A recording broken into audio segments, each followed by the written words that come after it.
Good morning, good afternoon, good evening, and welcome to episode 28 of In the Red Corner, the famous business shirt edition.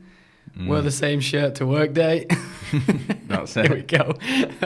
We are out of lockdown, back in the studio.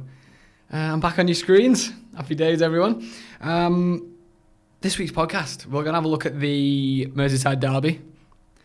Briefly, we'll skip right over that.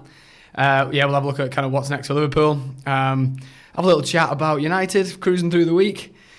We'll then have a look back at the UFC for last weekend. We can take into account Mr. Curtis Blaydes, who was devastatingly finished by Derek Lewis. And we'll look ahead to this weekend as...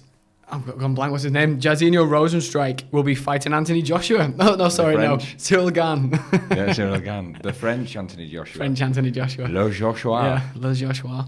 Thank you for tuning in, and I hope you enjoy the show. We always start with an opening question. Mm-hmm. It's my turn this week. Yep. My opening question to you, my friend. Yes. Hit me with it. Is, will Liverpool finish in the top four? Oh, deep breath. I don't like this. There's no guarantee. And the side... I think what doesn't help Liverpool is Tuchel coming in and that new manager bounce with Chelsea. That's kind of give them a bit of a boost. Yep. I could comfortably say Man City's going to win the league. Yeah. You'd put your house on that now. If we don't have many banana skins, I think we can get second. It's in our possibility to get second. So the worry as a Liverpool fan would be Leicester and Chelsea. Yeah, right. So Henderson getting injured is huge. Mm-hmm. And I think you're not going to get top four based on that injury.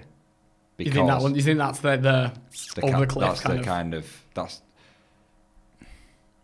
Well, you know, it's not one of your front three getting injured, because obviously that's... Well, you could probably injure Firmino. But, you know... And you know what? Mane has kind of been... I don't think he's been that relevant this season for you guys. I think... Not had the same impact. Oh, he started... I feel like he started off the season quite well. It feels like a bloody lifetime ago now. But I feel as though he's not done anything for... His goal returns poor. Yeah, he went on a run where... He was something like, 9 weeks without scoring? Or, I remember we was talking fancy football-wise.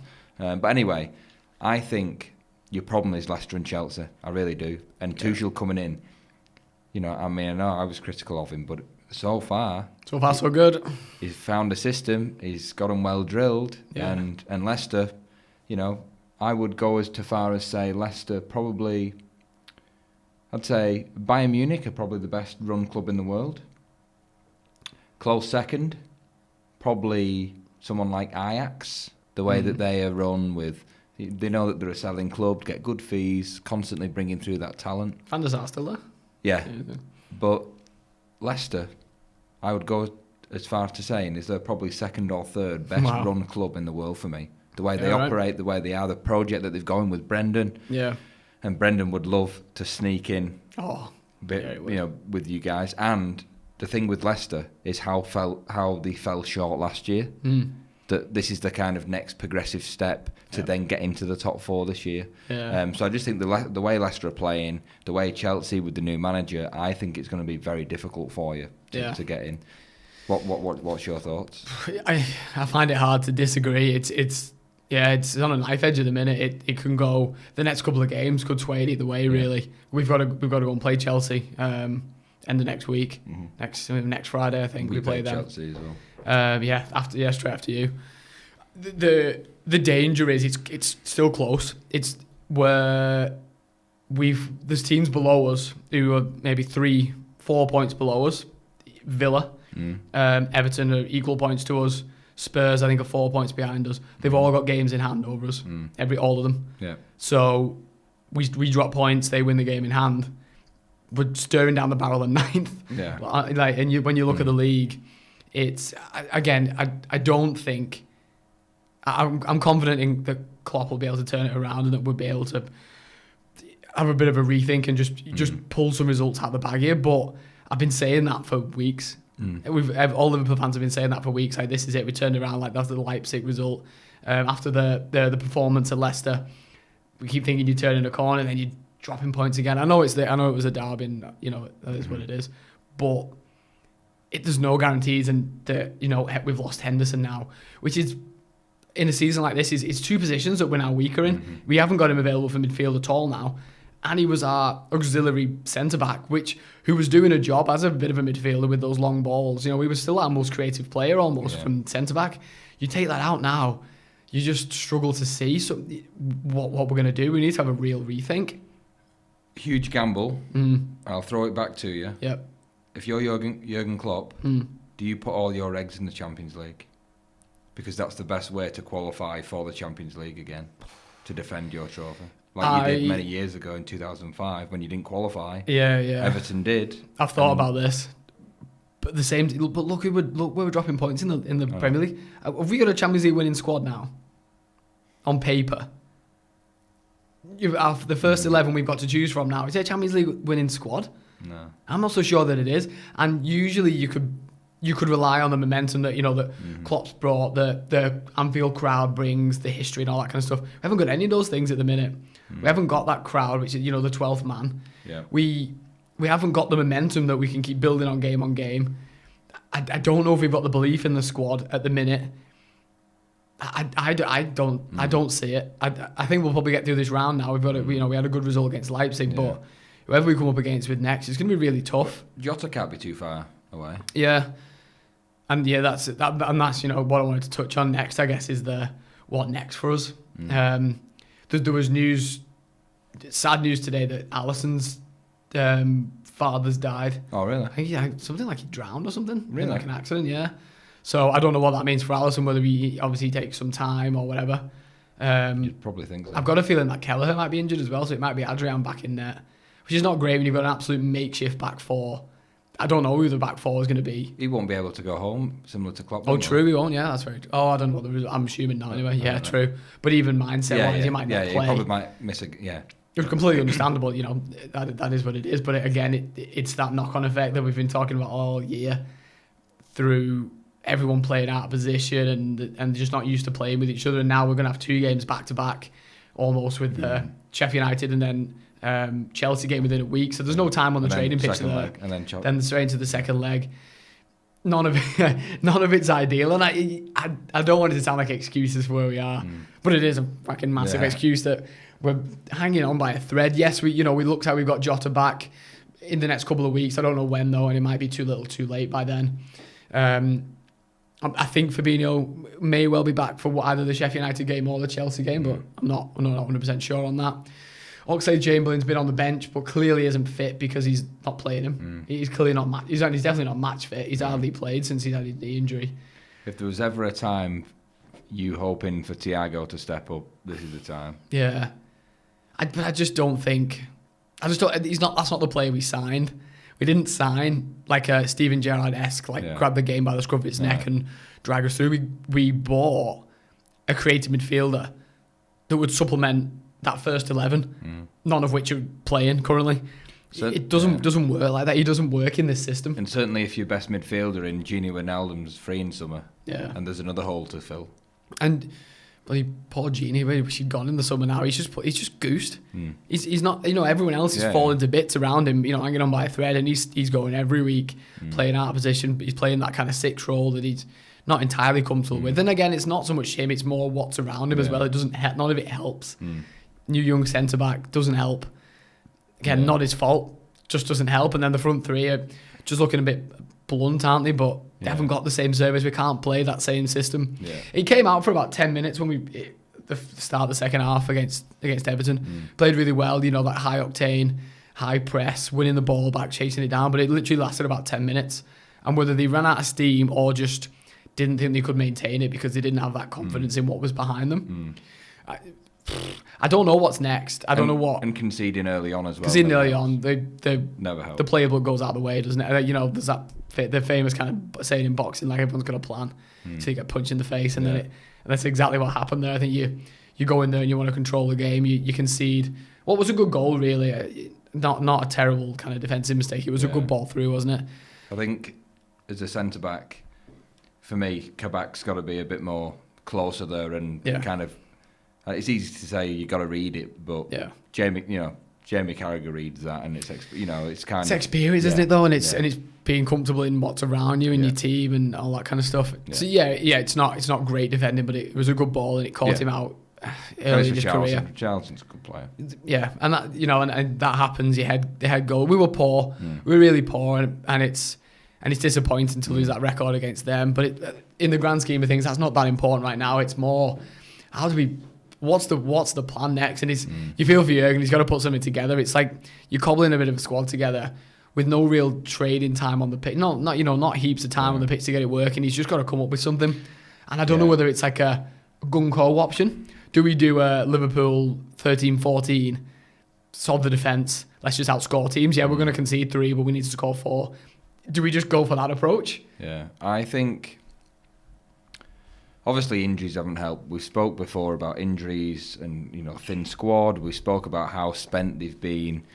All those minutes that they've played. Obviously, Jurgen Klopp's style of football, that heavy metal rock music as he likes to play, obviously is a hard style. That Gengen, whatever it is a very hard style to do over one season. Never mind kind of 3 or 4. So obviously that's a factor of whether spent with energy. So as a Liverpool fan, for me, I would want my manager to go, so what are we changing here? Because then otherwise, if you don't, it borderlines into the arrogance of what you still think we can still play the way that we are when we're down thin on the ground. So where's the three?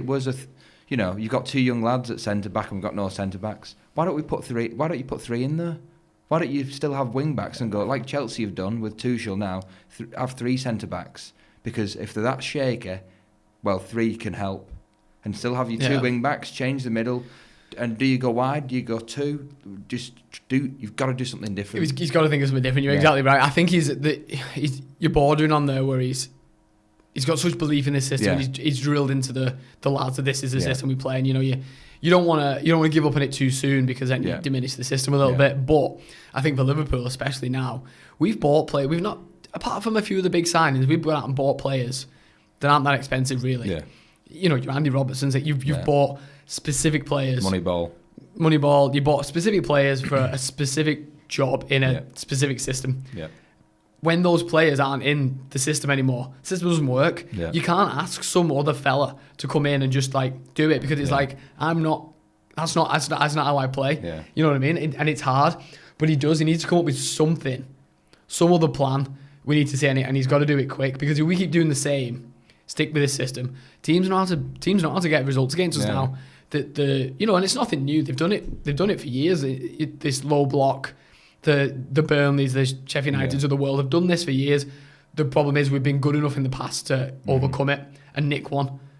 Mm-hmm. At the minute we can't, so we're losing those games or we're drawing those games, and then we're coming up against teams who want to attack us. In the past we loved that, because again, we'll do the same to you and we're better than you at doing that. Yeah. Now we're not, so we're losing those games. So he's got to come up with another middle ground, and I don't know if it's gung-ho, outscore the other team. It's risky, but we have got our front 3. Yeah. That's what we've still got them there. So get the ball to them. Yeah. Pounce on their defence. We know we're going to concede. Fair enough. Yeah. That was kind of my instinct. And it's always for me as well. Again, changing system, whatever you want to do. And Gary Neville spoke about this midweek. It's all about protection. So if you're asking midfield players to fill in at centre back, they're unfamiliar with the position. They're great players, but they're unfamiliar with the position. So what do? You get like-minded players, defensive options around them to help. Yeah, right. So Gary Neville said, for example, there was the odd time where, because of injuries, I had to fill in at centre back. He goes, what does that mean? He goes, suddenly in midfield, sat in front of me, is Nicky Butt, John O'Shea. It's it's not so much a Paul Scholes, it's a Darren Fletcher. Yeah, protect the weakness. You've got to protect. You can't expect someone to fill in and then say it's okay, because it's like, no, you don't know the position, so you can't go right. Well, my best two central midfielders are playing centre back, so and I'm still going to play Shaqiri and Thiago, and when you go, who's sitting in front and who's helping me? So I think it's about put wherever you want in the positions, but you've got to protect them. But I agree, but protect them with who? Well, who? Yeah. And the midfielders you get to that job are either injured now or playing centre-back. Exactly. So this is why I'm saying you've got to throw another centre-back in to help them. So you think 3 at the back? I think And then what would you play Robertson and Trent as, like wing-backs almost? Because they do that anyway. And just get the ball, They do that anyway, and then compact the midfield, and then you've normally gone wide with your forward players. Yeah. Maybe drop it into a narrow 3. The 3 at the back, though, would be Nat Phillips, Reece Williams, and Kabak, who've got a combined age of about 25. Yeah, I know. But at least there's an extra person in there. Yeah, I know, it's true. But, yeah, I can see what you mean. Yeah. I don't think Klopp's going to do that in a million years. I don't think he's going to put the pressure on the 3 of them. It could just be an absolute... If one of the Reds goes, it could be an absolute disaster, couldn't it? I don't know. I don't know. No. It's going to be very interesting to see what side, and I hope it's not just same again, because it's going to be the same old story week on week out. And the next thing we wake up one Monday morning, we're in 9th position. That Liverpool-Chelsea game will be interesting because Chelsea will set up that way. Yeah. And it'll be very interesting how you counteract that, how compact they are, as opposed what formation you go with, what personnel. I think that'll be an interesting. We'll see. I'm not confident going into either of the games. So I'm really not. Yeah. I'm not not supposed that we're going to get outplayed in those games. Maybe the Chelsea game, but the Sheffield United, I just think there's a blueprint there to just nullify Liverpool, and you just you bank on yourself that you'll get one, you'll get a chance, you'll get a dodgy VAR, you'll get something against us. And we've not had that look of the ball, the right role. It's just not happened for us in recent weeks. So I hope that turns around. Yeah.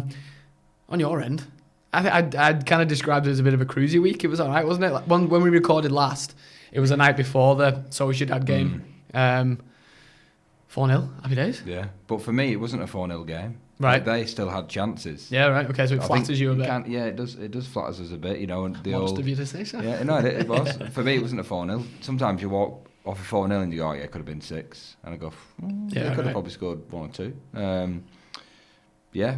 Januzaj and David Silva, interesting. Januzaj, he was okay, to be fair. Silva, probably a quieter game than you'd see from Man City, but that's obviously, when Kevin De Bruyne is feeding you on a plate and you've got Aguero around you and all that, of course David Silva's going to be a lot better. But good game. It was a bit of rotation, which was nice. Kind of went with Rashford, Greenwood, James, 3.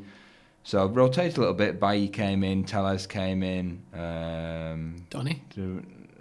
No, Donny. I don't think. What's happened for Donny to get a game? I don't know. Well, if he's not playing tomorrow morning, the lad's done, isn't he? You know what I mean? He's already asked for a transfer back, hasn't he? Or a loan? There's a loan that the record and weird. So it was an okay game. It was fine. It was 4-0. I would say a bit flattering. Dan James played well, and then obviously Solskjaer saw that and goes, right, well, I'm going to throw him in against Newcastle. Obviously in the league, he's deserved to kept his place, start in the league, which I was surprised at. And I'm, you know what, Dan James at the moment, I would prefer him over Martial. Martial's just doing my head in. I'm going to get you a T-shirt that says I hate Martial. Yeah, honestly. In summer, Martial and money for Jadon Sancho, and I don't want to see him again. And that's just the way it is. We've got Martial's a problem. We just got to sell him on, and it's a bit of a deal. But anyway, Newcastle game. I think it was 1-1 at half time. Yeah, it was. Yeah, and I thought, here we go. United at home against a team that are rubbish. Let's be honest. Yeah. And I was like, it's going to be a banana skin. This going to be a real banana skin. And Rashford's goal, by the way, to kick-start the game was fantastic. Right. And then sure enough, second half we got to grips with it. Dan James scored. Energy was good. I think they picked up. It was a little bit slow, and they picked up the tempo a little bit.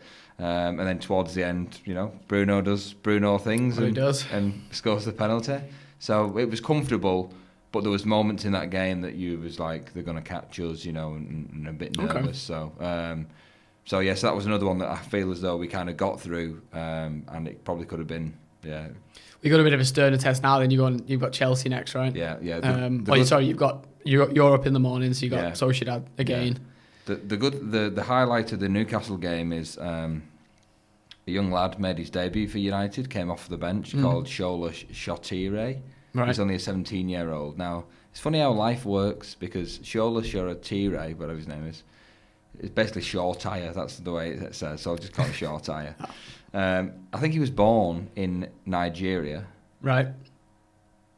He was born in Newcastle, but his family are from Nigeria. So he's got obviously Nigerian heritage. Yep.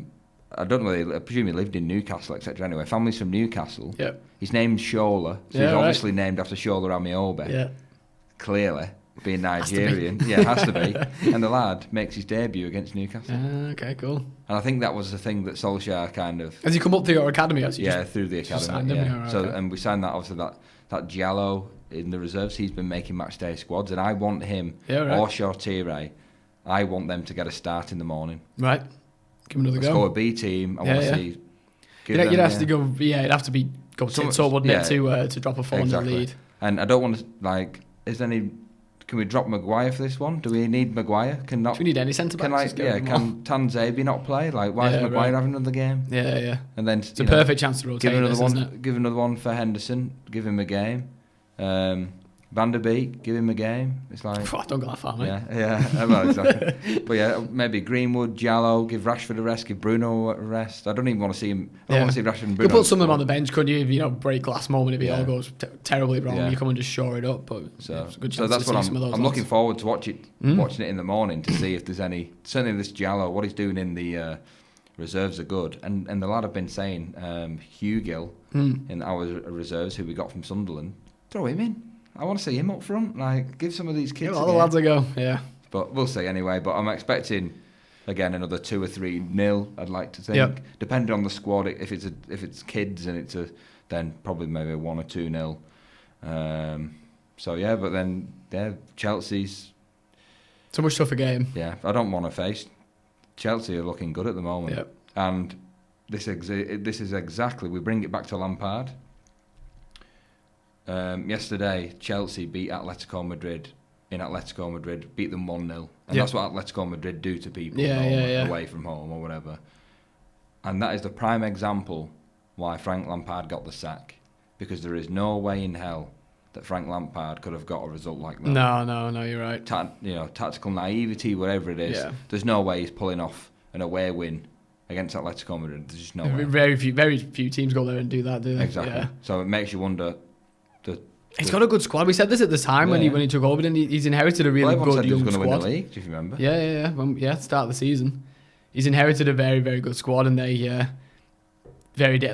massive rivals for us for that top 4. Obviously, I do think they'll get that top 4 now. I think they're coming into a bit of momentum. Be a big test when we play them to see, where they're at and also where we're at. But I've got a keen eye on this weekend's game to see how you go. Yeah. And I think we've got Crystal Palace midweek, I think, away, I think.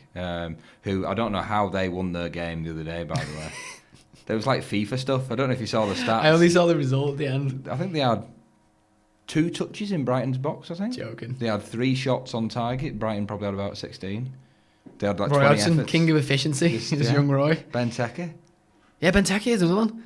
Get him back. Back from the Plan death. B. Yeah, Plan B, get him back. Is he on loan? Is this something? Can we just call him back? Yeah, exactly. So, come on, Christian. So, how Crystal Palace won that. But as I say, similar to Newcastle, Crystal Palace aren't great. And it's kind of every week, it seems that Palace are calling for Hodgson Z because he's, Well, he was my one to go at the beginning of the season. He was my first to get sacked. Steve Bruce, obviously, with Newcastle. So it'd be very interesting who's going to go, I was just going to ask you that, but based off that Newcastle performance, are they going down? I think they need to be very careful. Yeah. And I think I said to you last week, I think they're overconfident. They're just above that relegation zone. And they're not playing like it. No. And no one is big enough to, just because you're a big club, doesn't mean you can't go down. Look at Leeds. Everyone needs to be worried now because Neil Lennon's looking for a job. Yeah. Is that Eddie Howe, do you reckon? Yeah, probably. Or Lamps. I'd go Eddie Howe over Lamps. Yeah, I would. But Lampard will see that as a fantastic stepping stone because Gerrard's all he's had all season is, Gerrard. Yeah. Well, Gerrard's and it'll bring it. If you were the Celtic board, it brings eyes, doesn't it? It brings eyes on the game. People are going to watch because them two, it wouldn't surprise me if that was the appointment, but you've got to have a bit of faith in him as well because they need to bounce back, don't they? And Rangers running away with everything this year. Yeah. They've got to bounce back pretty quick. So Rangers are Rangers need, I forgot this right, Rangers need 7 points to clinch the league. Right, already. They need 7 points to clinch the league. Yeah. They play someone, Scottish Farmers. They play other Scottish Farmers. Yeah, probably St Mirren or Forfar. Aberdeen. So they've got 2 fixtures. Right. So that should get them 6 points. Yep. The third game. Yeah.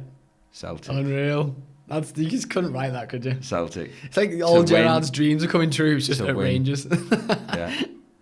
I saw this week people comparing him to Alex Ferguson to go steady on because he obviously steady on. Come on now. But anyway, because obviously what Fergie did with Aberdeen and breaking that kind of Rangers and Celtic thing and all that. I'm like, let's walk first before we can run. Are they still in Europe? Yes. Oh, it'd be great if they drew you in Europe, wouldn't it? Imagine. United Rangers. Yeah. Be unreal. What a yeah. And that's the type of game that should be stadium. That's one of them fixtures where you go full stadium. Yeah, you do. 1 night only, that's full stadium, home and away, and that's fireworks. That'd be unreal. Yeah. What a game. Bit of in Gerrard as well. I would like to play them because they're well drilled. Momentum, well drilled, good players. System, they're confident. Yeah. I think they get stuck into as well. Yeah, they would. So anyway, let's avoid them. Anyway, on that note, I guess we'll look back at the UFC last weekend because it was a great event. The way I'd kind of broke it down, looking back on it now, it really was a showcase of heavyweights, wasn't it? You don't often see that on the cards. You don't often see a heavyweight weighted card. There's usually you see one or two heavyweights are usually toward the top of the bill, but they don't fight as often, do they, as some of the lighter-weights? So you don't. It's not often you get them all on one card. And I just thought this was it was a showcase of what's coming up through all the divisions. And I think the reason for that as well, where you don't see too many heavyweights all together and they're don't fight that often, is because what can happen in the heavyweight division when you get a severe knockout or whatever it is you're out the game for 3 or 4 months or 6 months on concussion protocol and all that. So that's probably a factor as well to say these boys can hit. Yeah, massively. I think we'll start off the way we want to start with our boy Tom. Mm-hmm. Great performance. I thought it was a mature performance. I thought it was exactly what he needed as well. He's not gone out the first round. He's not passed probably like a minute, has he, in his first 2 fights. And this one, I think it's a lesson in that, especially with these veterans and some of the bigger heavyweights, you're not going to be able to just run through them and knock them clean out. No matter what power you've got, he's come up against a sturdy opponent there in Arlovski, who took his best shots and kept coming. Didn't really cause him too much trouble, but it was good to see Tom get hit as well and come through that. So I was impressed on that front. And then obviously it showed his diversity of his game as well. The finish coming in the second round, power double into the fence, and then just a really slick, quick transition into a rear naked choke, and it was over. I think that was the quickest tap I've ever seen. Yeah. It was a weird transition as well, because it wasn't even like, he didn't really have to work for it, did he? No. He almost just found himself on Arlovski. It was clear that Arlovski was not expecting that. No. Because he found himself on his back with his hands around his neck in a split second, and it was just over. And he obviously shows the strength, and we know he's a jiu-jitsu black belt, so obviously the strength of that squeeze for him. Arlovski tapped straight away, didn't he? He knew it was done. He just knew. He kind of conceded to say, I ain't getting out of this. Because even afterwards, even when the ref separated, he just kind of was just like, fuck. Yeah. He knew that there was nothing he could do there. Yeah, exactly. Frustration. Were you as impressed as I was? Yeah, I was very impressed. And like you say, exactly what you said there, where obviously Tom had to take a couple of shots, and it was interesting. I think afterwards he was saying that one of Arlovski's shots caused him, like, he could hardly see out of his eye or whatever it was, and then came out the second round. He knew obviously he obviously had to change plan, and when you've got the skill set of Tom and the maturity of Tom and the patience of Tom, he goes, well, I know where I can. I thought I probably could have got him out in this first round. He's obviously took some of my shots. I've took a couple. Let's play it safe. And let's do something that 31 punch combo in the first round was unreal. Was it just unleashed on him? But it wasn't just wild swinging, was it? It was combinations. Exactly. It was really impressive. And that's what worried. So that worried me a little bit, because obviously when he did that, which was so impressive, and it felt as though like he was going for the finish. It's like how much energy is used. And when kind of the end of the first, when kind of Arlovski's come through it, I've gone please let there be kind of enough left in the tank, and and then of course he does comes out the traps in the second round and does that, and you go, this is why we think he is heavyweight gold material. And that's what I think, what I wanted to get from you was what's next for him now. We'll talk about it in a sec, but Spivak open the card. Yeah. I'd like to see Tom fight more. I want to push the brakes a bit. Yeah. I want to just see him do that again. Another wily veteran, another tough guy. Even Spivak, before we start calling out the Chris Daukaus, anyone in that top 10, there's time yet, and he's fighting further regularly. I don't almost want to throw him to the wolves yet. I want him to continue to build his experience. Like in my mind, I'm flying the flag to build a future UFC champ. I don't want to see him rush in there and have to fight like a Rozenstruik if he loses, and then get sparked, and then you're never the same again. Yeah. I don't want to see that. Yeah. Who would you put him up against next? Who's his next fight? Say if it was in the summer. Yeah, I would. I remember mentioning to you kind of early in the week that I think it would be like a Chris Daukaus, someone like that. It makes sense. Yeah, I can see it. I know you was thinking JDS or something like that. I thought of other legends, and I thought JDS maybe. He's coming off 2 losses, isn't he, to the 2 guys in the main event. What I will say... Over him? Oh. Maybe too high, though. Too high. What I will say is... And Joey Diaz said this, believe it or not, for top MMA analysis. Yeah. And he was talking about McGregor and Poirier. And the most critical thing that Diaz has ever been about Conor McGregor is that when he was rising up and he fought Dennis Seaver, he said he should have got someone so much better than Dennis Seaver, type of thing, for his skill set and everything. And he's been walking through people. Yep. He loses later on in his... he's not in his... Of course, he's still in his prime and different things. But now he's getting the losses. And it's kind of... Well, you didn't come through the...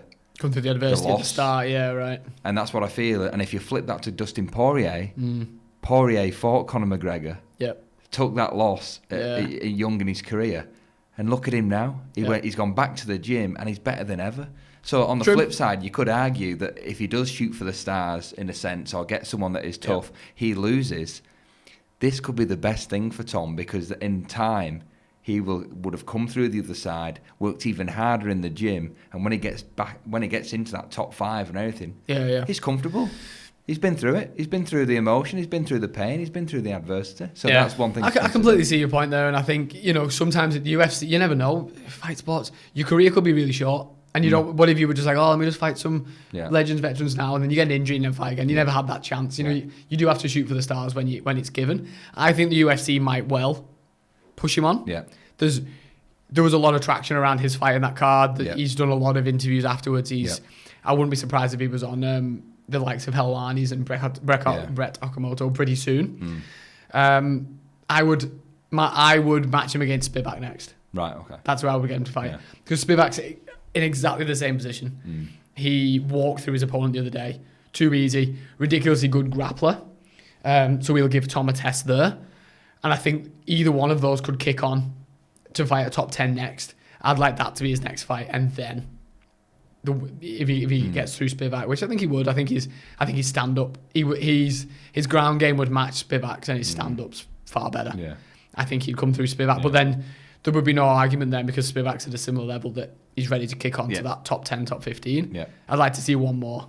Yeah, one more test for him. And he did call, like we said before, he did call Spivak before. But he seems to be on the same trajectory, and it just makes sense now. They both go away, have a rest, do a camp. They're just on the same schedule. Same as you said though with Chris Daukaus, on the same schedule. So you just go again. He's quite smart with that, isn't he? He did it last time. He calls out people that are on the same fight card as him because he knows they'll be ready at the same time. And I did like the fact that how honest he was when he goes like, there's 3 other heavyweights fighting on this guy. Fights. Yeah, I'll have the winner of any of them, and he goes, but obviously not Lewis and Blaydes. Yeah, that's a clever thing to say. I'm not like. Don't ask for things you're not going to get. Yeah, exactly. But he's not one of them. But it's not so much that. But he also thinks that, as I say, I've still got to pay my dues in the gym, and I've still got to get up to their level. Yeah, you get more respect that way. Exactly. Where some people go, give me that's the money fight. Yeah. It's like, is it really? Yeah. So but I was impressed with Spivak. Yeah. He just dominated. It was too easy for him. I don't know who the fella was, Vandermeer or something. I never heard of him. Like not on the level. Spivak will go on to bigger and better things. And Daukaus as well. Fight a really dangerous guy in Olenek. We know what his ground game's like. And I just thought Daukaus did exactly the right thing. was just unleash his hands on him. Yeah. We know, Olenik's got no hands. Yeah. Just overwhelming. He did. When you seen Olenik and his eyes at the end, it was just almost like, what the... Yeah. He's used to being able to get older people, drag them to the floor, work his way to a choke, squeeze the living daylights out of them. Dax never given him the chance, did he? And because he's older in his career, he can't do anything. He can't get out of the way. No, he just hasn't got the speed. He was just taking him. Yeah. He needs you to come into him, and he's just going to be like... if that cage door was open, I reckon he would have been half tempted to just back out and just go back into the changing room. Fell out the ring. Yeah. Do you know what I mean? He just kind of... Yeah, he was wide-eyed. He was almost just like, what the fuck has just happened? He was trying to like walk back. He's up at the fence and then... Perfect game plan. You ain't going anywhere. Yeah, just unleashed his hands. Just let him go. Whereas Tom, I think... when he had his kind of barrage, it was very like skillful boxing. He combined, he knew what he was doing. Daukaus just let his hands go and just pummeled the living daylights out of him, but which was exactly the right thing to do in this situation. But I think the difference is, Arlovski's got that more danger on your hands, so Aspinall's probably thinking can't commit. Whereas if it was Aspinall versus Olenik, you can guarantee it would have been bang, bang, that's bang. How you beat him. You just let go. You let go because he's got no answer for that. Yeah. He can't get hold of you because he can't get near you because you're swinging. Yeah, got nothing. So yeah, really impressed with him. I don't know where he goes next. They might well do Tom if they want to push Tom sooner than I would like to. Daukaus is perfect. Coming off, he must be on like a 3 or 4 fight win streak now. He's worked his way up through the ranks there. I think he might look at Tom as a bit of like a down step though. I think he might be looking up above him. I'm not sure where I would match him up, to be honest with you, but he'll go on. Yeah, he could well go and fight a top 10, top 15 guy now. He must be in that top 15. Good on him. He's next cop, isn't he? I think he's he is. I don't know if he's currently. I think he's the next cop. So good story from Philadelphia. His brother's in the UFC as well. Kyle. Yeah, Kyle Daukaus. Yeah, it is. So good story. Happy with that. And then for the other, the main event. Is Blaydes awake yet? I don't think he's woke up. He's still on the floor making those like moaning noises. Oh, it's awful. It's awful. And right, okay. So to preface this, we did say this could happen. Yeah. We did say this. Yeah, not to blow our own horn, it's no secret. I think a lot of people knew it was possible. I actually thought in the first round, until the moment Derek Lewis landed, I thought he looked terrible. Terrible. You thought Lewis looked terrible? Yeah. He was slow. He was lethargic. He couldn't get going. He had no output. In that same way that he always does a little bit. But Lewis and Ganu, the worst fight in history, where it's like, I've got like, they're just... Yeah. But it wasn't even so much that. He just looked... just couldn't get into it. He's always got that kind of slow, lazy Hands way down. about him. And he just kind of like shuffles around it's weird. Yeah. But every so often he'll like throw like an explosive knee in there or something. He didn't do any of that. And he almost let Curtis Blaydes work. And I thought Curtis looked really good. Chopping at the legs, using his hands. Obviously trying to build all that, like, we're going to box, and then he was going to go and take him down.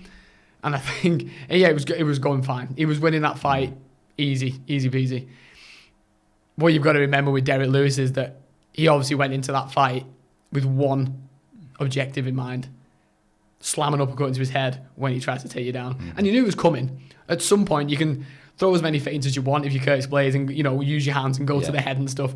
At some point, he's going to try and take me down. And that's all Derek Lewis needs. He knows that from his previous fights. I've got fucking concrete slabs in my hands. I only need one. I only need him to do it once. And if I catch him, he's going to sleep. It happened. And it wasn't even like there was no big swing on it. You hardly saw it. You hardly saw it until you saw the replay. When he went down, you were like, what just happened? No. But it was just a sweet, right on the button, to sleep. And then the follow-up shots were reminded me a bit of the... a little bit of that, but also the Dan Henderson Bisping. Because it wasn't even... It was like a full-on flying through the air. Oh, it's awful to watch. Super, but at the same time, he did make the point, you fight until the ref stops you. Yeah. Herb was a bit slow, wasn't he? Was on Herb. Super necessary, as Masvidal would say. Super necessary. But yeah, Jesus, them power in that hands. DC made a good point afterwards when you just mentioned the Ngannou fight, why they weren't so much engaged, and DC was like, because Ngannou knows exactly what happens if you engage with Derek Lewis. You've got to be able to take him down. Yeah. DC beat him. DC's got that blueprint, and even DC said, like, I wouldn't fancy it. Yeah, no. I was a different athlete at the time. Yeah. You've got to have the answer to. You've got to be able to avoid that, because if it hits you, I don't care who you are. Yeah. And that he could beat anyone in that division if he's able to land that. What I will say about Blaydes is that although the game plan was working to a degree in terms of stand-up, I felt as though he should have done like an Aspinall, bull rush at Oscar. Because, you've been talking all week about how poor Derek Lewis's wrestling is, how good yours is, and you're going to embarrass him. And it's not about the performance, it's just about getting the win and the win bonus. You've got a family to feed and all that. So you try and stand up with the bloke with that power. It's like, make it, if you're going to say you're going to make the fight boring. Yeah. And that's probably the tentativeness of Lewis, thinking any moment he's just waiting. He's like, exactly. I'm waiting. But then Blaydes was obviously thinking, oh well, I'll keep getting the better of him on the stand up. It's like, do your wrestling, and win the fight that way. Because otherwise, I think he was obviously lulled. I think he was lulled into like a false sense of security where Lewis wasn't fighting back really, and he's just teeing off. And Curtis Blaydes probably just thought, it's easy, I'll win this without ever really engaging. Leg kick, jab, move away. Exactly. Do the same, and then maybe just got a bit overconfident. Thought, I'll have a shot here. Yeah, it reminded me of the Cormier Miocic 3, where you're watching the TV and I'm just screaming saying, Cormier, use your wrestling. Don't stand up with the just boxing. Do your wrestling. And that was the same thing with Blaydes. It's like, do what you know. Stop. Like, don't try and prove a point that you can knock out. Like you were just saying, he was on a really good run, wasn't he? He tasted defeat before. I think there's only Ngannou who beat him, isn't there? That's probably in terms. Curtis Blaydes here. It's only Ngannou that's beat Blaydes recently, isn't there? Anybody else know? Did he beat Rozenstruik? I think he did. Yeah, I think he did. I think it's only Ngannou who's beat him. Volkov, he beat? I think so. I'm sure it's only Ngannou. Anyway, but what you were saying about Aspinall then, going away, you fought the best there. You learn a lesson there. And maybe you'll have learned, just fucking wrestle. Yeah. Stop trying to stand with these people who are clearly strikers. Yeah. Just do it. Get him on the floor. If you get him on his back, he's way less dangerous. Exactly. And can't do that to you. And even more so, because he was so lethargic. Yeah. And listen, he's like, what? Rush in. He ain't got, you saw how slow he's moving. Oh, shuffles. He's not going to get out of the way. He can't get out of the way. No, if you do that, the bull rush him. Yeah. If you notice that he's slow, don't stand up with him. Yeah. Bull rush him, spear him, whatever you have to do, and get him down. Yeah, you've got to be explosive because he's going to be explosive as well. And if he's waiting for you to do it, it's a dangerous game, and it's part of fighting Derek Lewis. Is why he's a bit of an enigma. That's all Brock Lesnar did. Watch Brock Lesnar's UFC fight. He just runs and spears you. You can't do anything. Can't do anything about it. It's the danger of fighting Derek Lewis in that heavyweight division. It's easy until it's not. Yeah, it is. And that's, I don't know what's next for him now. The heavyweight division's a bit weird in terms of, at the top of the division, it's a bit stagnant because Jon Jones is next. Everyone's fought each other, and then Jon Jones is next in line. Whoever wins the Stipe Ngannou fight, so it's a bit of a logjam there. Yeah. But everyone's looking around, being like, "We've all fought each other. No one really wants to see it again." Yeah. Which is where you might see these young guns being pushed up because it's like we've got to mix it up here. It's boring, but until we can get the Jon Jones situation sorted, and then you've got new challenges, and then everyone can start moving up. But until that time, it's a bit dead. What I will say is Sportsbet paying $5 for Derek Lewis to win at the weekend was an absolute disgrace. Yeah, it was. Like we said, no heavyweight should be $5. No heavyweight. No, anything can happen. And we'll touch on it in a sec with this weekend's card, because we go straight to the headline this weekend. Jairzinho Rozenstruik, Ciryl Gane. Great matchup because these are both fairly young and new in MMA. Rozenstruik's got a much bigger, more illustrious kickboxing career. Ciryl Gane's just fairly new to the sport as a whole. Superb athlete, superb competitor. Really interesting matchup, and I'm pretty sure, I'll have to double check this, but I think Sportsbet were paying $3 for Rozenstruik, who's obviously a massive underdog. And like you're just saying, no one is that big of an underdog in the heavyweight division because it only takes one shot, 9 times out of 10. Right place, on the button, you're going to sleep. Exactly. These are big, powerful guys. And this one's an interesting fight as well. How do you see it playing out? I can't call it. I really cannot call it because obviously they're both still young, but I feel as though Gane's obviously got that more quicker speed in his punches and probably those quicker combinations. But Rozenstruik, look at the Derek Lewis model. You do an uppercut, chances are he's going to have a bit more nous, isn't he? I think Rozenstruik, the experience. Yeah. He's almost lost fights before. The Overeem fight was losing that fight until the last 10 seconds. Exactly. You can take that two ways, guy. You can take it as if Overeem really beat him. So maybe this Ciryl Gane might have the upper hand on him, skill and athleticism wise. But there's always that danger that if you make one wrong move, you're going to sleep. Yeah. And it could be a gas. It could be what's in the tank. You know, Ciryl Gane's a muscly guy. I know DC's always critical of those muscly guys going. You know, someone like him, does he gas because of the muscles? Does Rozenstruik gas? Yeah. Well, we haven't really seen Ciryl Gane tested yet. Not really. They've both just got wins over JDS. I think it was probably the last fight either of them had was JDS, and he lost to them both. So it puts them on a very even playing field. But I would say if you look back through the career, the UFC career, just Rozenstruik's fought the best of the best. Ciryl Gane hasn't yet. This is his first, I would say, like real big test in terms of wanting to progress through the divisions. The UFC would love it, wouldn't they? You know, to have the likes of Ciryl Gane and Francis Ngannou at the top of that division. I don't know how that plays out, whether they would fight each other or not. I don't know whether they're friends or whatever. But yeah, really interesting. If I was making predictions at it now, I think I'm so torn. I know. I want to say Ciryl Gane for his athleticism, his power, but then Rozenstruik experience and his nous in there. When I do my multi at the weekend, I'm going Rozenstruik purely on them odds. Purely on the odds, yeah. Purely on them odds. Because the fact that they're making him... and you forget he's a brilliant kickboxer as well. Yeah, exactly. And me doing the betting there, I would say Gane and Rozenstruik, I'd expect to see them on Sportbet. 1.8, 1.9, both That's of what them. I thought I too. go, tough. When someone's like that and you're $3... Yep. I mean, we've seen it before. They obviously know more than me, and it plays out. And but we also know, and that 9 times out of 10 they get it right. But there's always that chance. Yeah. There's always that chance, which is the key. And heavyweight matchups like this, these two are fighting for the place at that top table. A loss in this division puts you way back because, like I said, there's a logjam. Yeah. A loss puts you way back. The winner of this potentially is next in line after Jon Jones. Or for Jon Jones, after potentially they're next, depending on how Derek Lewis. The winner of this might get a fight with Derek Lewis. I'm not sure how it plays out. But Ciryl Gane again they've got everything to gain and very little to lose because they're both relatively new. They've both Ciryl Gane's got no defeats. Rozenstruik's got 1. They can both afford a loss. Yeah. You know, it's not the end. It's not the end of the world. Yeah. I do think they'll both go out there and throw down. I think it'll be a really entertaining fight. I reckon the winner of this could get someone like Volkov. Yeah, I'd love to see that because that's another person. Volkov's back in the mix, isn't he, after he's put some size on? Yeah, and the way he performed in his last fight was so impressive. He was very, very good. And then the loser, let's say if it's Rozenstruik, probably Overeem would want to run that back. Yeah, that because works of out well. the way, because he wants to get that, because he thinks he beat him. Getting ahead of ourselves, aren't we? But exactly. And that's... The division's really interesting. That's why I wanted to spend a bit of time today, just talking about everything that's going on in the division, from the young guns coming up to the logjam at the top, to these people coming back, the Volkovs coming back, the Overeems kind of clinging on. It's fascinating. There's so many good matchups. They've just got to be smart about how they do it, and don't rush people too much. Get the rematches in where you can, but you don't have to make these matches just because they're in that ranking together. We've seen it. There's really exciting fights, and this one at the weekend headliner. They've reinforced that cage because I think it's going to be a bit of a barnstormer. Yeah.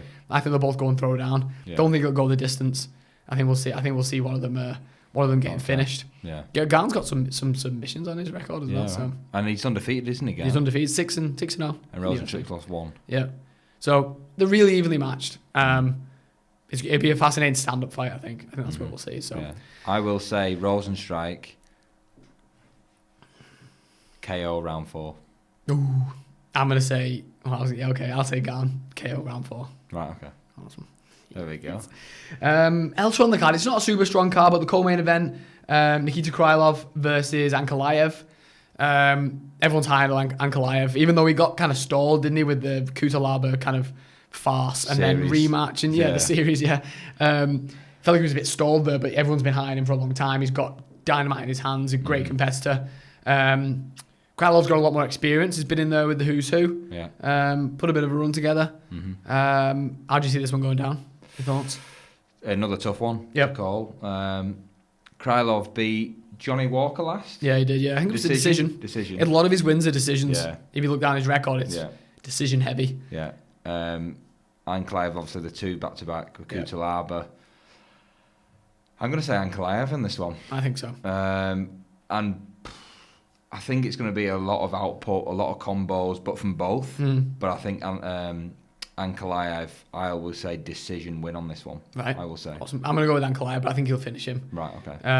I think Ankalaev's only defeat was to Paul Craig recently, and that was like a last minute. I think it was like a Hail Mary submission right at the end. Yeah. He'll have learned a lot from that. He looked fantastic in his last fight. Yeah. I think he'll get the finish. I think he'll go free. He'll want to put a stamp down, put himself up there in this division. So I'm going to go Ankalaev on that one. Pedro Munoz and Jimmy Rivera, which is a great bantamweight matchup. Two guys that have been thereabouts for a little while now, and both fought who's who. Both fought everyone. I think they're both fighting to stay in contention in the bantamweight division. Yeah, because it's a stacked division at the minute. There's loads of young up and comers. Yeah. These two coming off a bit of coming off a couple of defeats. They're fighting to stay relevant, and I think that's what it makes it a barnstormer, because you don't just want to win. You've got to win impressively so that you're able then to call somebody out. Because Munoz, we were all high on him. He knocked out Cody Garbrandt, didn't he? And then it was a different version of Garbrandt that we've maybe seen recently, but still knocked him out. But then since then, to come back and 2 defeats, Frankie Edgar. Oh, sorry, no. Frankie Edgar and Sterling. Yeah. On the other side, Jimmy Rivera's last defeats were to Jan and Sterling. Yeah. So it's not like they've lost to anyone. They've lost to the 2 people who are about to fight for the belt. Yeah. So, they both should be relevant. They both hit hard. They're both good boxers. Jimmy Rivera he's a big bantamweight. I always think when I've seen him fight. Is he an older guy, Rivera? Yeah, I was going to say, because it feels like he's been around for like years. They both got fairly big records as well. They've both been around. Yeah. Fought the who's who. Yeah. Oh God, I think Pedro Munoz for me in this one. Same. I think he's probably got age on his side. Still hungry enough. I think Jimmy Rivera might well be there for he's there just because he likes to fight now. Yeah. I think his time might be done. So I'm going to say Pedro Munoz. Yeah, same. Might well be a decision, but I think it could be a fight of the night decision. Yeah, okay. It's my call on that one. Yeah, I will lean with Munoz as well. Pedro. Decision. Yeah. Angela Hill fighting. She always just rocks up last minute. If they need a girl to fight. This was only confirmed last week. Literally last week. Yeah. She was probably going to be on the desk. And he was just like, well, I'm in town. So, she's fighting Ashley Yoder. Yeah. Don't know a lot about her, but, whenever Angela Hill fights, she throws down. She's entertaining. Yeah. Needs wins, though. She's probably to her detriment that she just keeps taking fights last minute and throwing herself in. Yes, it's great. Yes, it'll get you a job on the desk in the UFC afterwards because you're everyone's mate. Doesn't do much for your career fight-wise, though, does it? No, not really. And you can't back against a Jedi. That is true. When you're fighting Master Yoda. That is true. Mr. Yoda. Mr. Yoda. Oh no, Mrs. Yoda. Mrs. Yoda. Yeah. When you're fighting Mrs. Yoda, you can never back against. No, I know the name. I can't. Yeah, blonde hair. I can't say I've seen a fight recently. I feel as though one of the last. I'm sure one of the last wins was like a submission. I seem to recall that she was like pretty good on the ground. Right. But I can't remember who that would have been against. I might have made that up. But I'm just gonna have a look before the fight. But anyway, that she's always was watching Angela Hill. Yeah. So I think it'll be Yoda will try and get close and try and use the force. Yeah, use the force. Exactly. Yeah, exactly. I've got the higher ground now. Anyway, so so getting close, maybe try and do some takedowns or whatever. And I think Angela Hill will just want to keep it, let those combos fly, keep it standing. That's what she wants to do, pop. Yeah, she'll have no interest in going to the ground, I wouldn't have thought. No, so I will say Hill, again, purely on experience, calibre of opponent. I'll say Hill on that one. Cool. Alexander Hernandez is fighting Thiago Moises. Moises, how do you say that? Mm-hmm. Can't stand Hernandez. Fell out with him when he was a dick to Cowboy and then lost. But he did look good in his last fight, his comeback fight. Yeah. So time will tell, to see if he can put a bit of a run together. But Moises is a tough test. So interested to see how that one goes. I will be watching. Yeah, I've just got to be in my bonnet about Hernandez. You don't speak to Cowboy like that. No. You're off the Christmas card list for me. Yeah, exactly. Done with me. You should be having a beer with this bloke. Yeah. I didn't like him, but I did love how he ate those words, didn't he? Yeah. We've also got Alex Oliveira. It's a Cowboy Oliveira. I think he might be kicking the card off. Yeah. How the mighty have fallen, eh? He was in some He's always like a prelim / main card. Yeah, like headline prelim, opening main card. But maybe that's because I think he missed weight by a lot in his last fight. And I think that was Khabib Gaethje, I think. Was it? I feel as though I remember the fight Disciples. I remember it happening, I can't remember. I remember him going like someone's like overweight. I'm pretty sure it was Cowboy. I thought that was Kutalaba.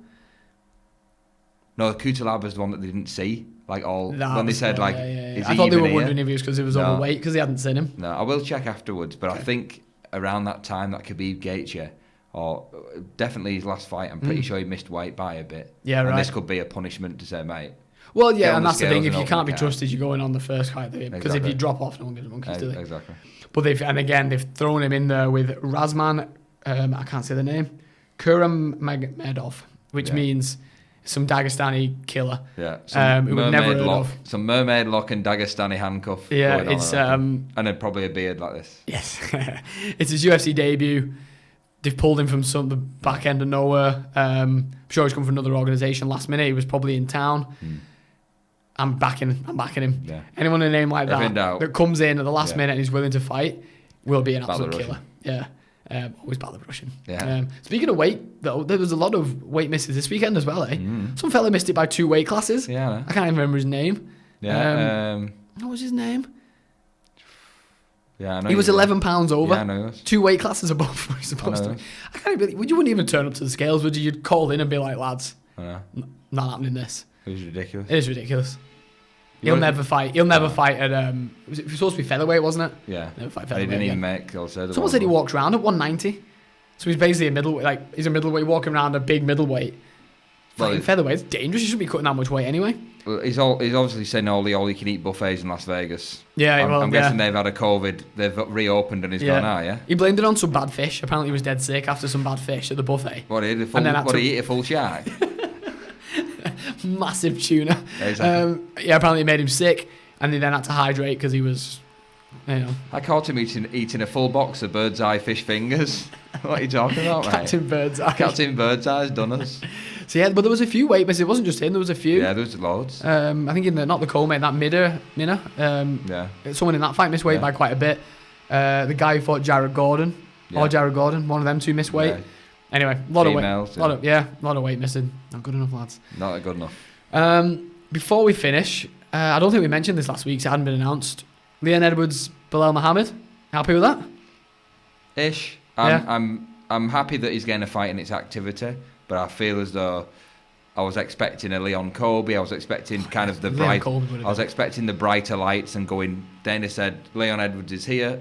He wanted Chimaev, so then he goes that way. Yeah. And it's kind of he's going that way. He's fought to stay on the card, hasn't he? And unfortunately, that's what's available. Yeah. I think, to be fair to Leon, he's done all the right things. He's called everybody out. People didn't want to fight him. It's not worked out for him. Yeah. It's a big risk. Bilal Muhammad's got a massive opportunity here. Big risk for Leon. But fair play to him. He's shooting his shot here. He's backing himself. Yeah. I hope he comes through it. If he doesn't come through, it'd be an absolute shame. Yeah, and he obviously, it's all about activity. So you can kind of treat this, if he does well, you treat this as a tune-up for a big fight next. Yeah. He'll just say, go again, I want to go again in the summer. For so long. Colby. When there's Chimaev, Colby. A few people calling out, but I saw today, just to finish, Stephen Wonderboy Thompson had done an interview with someone, maybe Brett Okamoto. And he's called people out in the nicest way possible. Yeah, he's trying his hardest, isn't he? He's trying his hardest. But he has called people out, though. And what he said about Leon Edwards, I didn't like, because he said he's been sat not fighting for ages. And it's like, well, he has tried to fight it for a couple of times. Yeah, exactly. Wonderboy said he'd called him out and he didn't fight him or whatever. But he was waiting for that top shot, didn't he? I wish he did probably deserved. But he's also called out. He's called out Usman. Said he wants a shot. Fairly respectful to him. Called out Colby. Didn't like Colby. Doesn't like his personality. He's called him out in the best way ever because he's said, I've heard in life he's a real nice guy, but I don't like his character. I want to poke him in the eye or something. He said it's the lamest calls out in the world. But I would love to see Wonderboy fight Kamaru Usman. Yeah, we went close. With Woodley, didn't he? Yeah. I'd like to see him fight Kamaru. He needs another win under his belt. I don't know who that's going to be, but he needs another win under his belt before he gets the title shot. The next shot's Leon's if he can come through Belal, I think. I agree. And we see how it plays out with if Usman and Kamaru get made for tough and what Colby wants to do. Still no tough announcement. No, it's all very quiet. There's no movement there. There's no movement in the lightweight division. It's kind of on hold, isn't it? I don't know what's going on. We kind of got fights made up now until end of April, really. Shevchenko's fighting Andrade at the end of April. Exactly. So it's going to be May, which is when Conor said he wanted to fight. Exactly. So and lightweights get moving then. You talk about the division stalling. This is why we always critique the whole Adesanya versus Blachowicz. It's like you've just stalled two divisions and no one can do anything until that fight plays out. Because we don't know what's going on. Because we don't know what's going to happen. I'll also mention one last thing. Yeah. Tony Ferguson is training with Freddie Roach. Right. Okay. Come back, baby. I know it's interesting. I don't know. I've written him off, but that's a good. I've always said he needs A coach. a coach. Yeah. He does his own mad fucking flipping tires, jumping over stuff, jumping on trampoline, kicking poles. I don't know. Get a world class coach if you want to take this seriously. Yeah, we love you and your methods and all that. It's fairly entertaining, but take it seriously. So he obviously thinks his stand up needs work. Yeah. Engaging someone like Freddie Roach. Yeah, Freddie Roach is boxing, working on his hands. Mm-hmm. That's decided. That's what he. Well, mate, he's got that. No one's ever doubted his credentials on the ground. Maybe. I did read that Chandler was. I think it was Chandler and Ferguson. Right. Okay. Was the last rumour I heard. That was what was going to happen. It was fairly soon as well.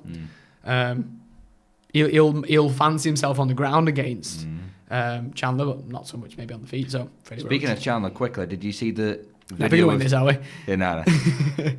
Episode 29. Usman and Chandler rolling. Have you seen their wrestling? No. Together. Cool. Excellent. We'll watch it after this. All right, nice. Excellent. Let's do it. All right, well, we'll call it there before we'll be here till next week. We carry on. One more thing. Thank you for tuning in, as always. Hit that like button, hit the subscribe button so you don't miss out. We'll be back here, same time, same place next week. Different shirts. For sure. Cheers, mate. We'll both wear 2 Man United shirts. Absolutely maybe. fucking that. Oh, okay. Absolutely fucking that. Cheers, mate. Thanks a lot. Thanks, guys. Thanks for tuning in. Cheers.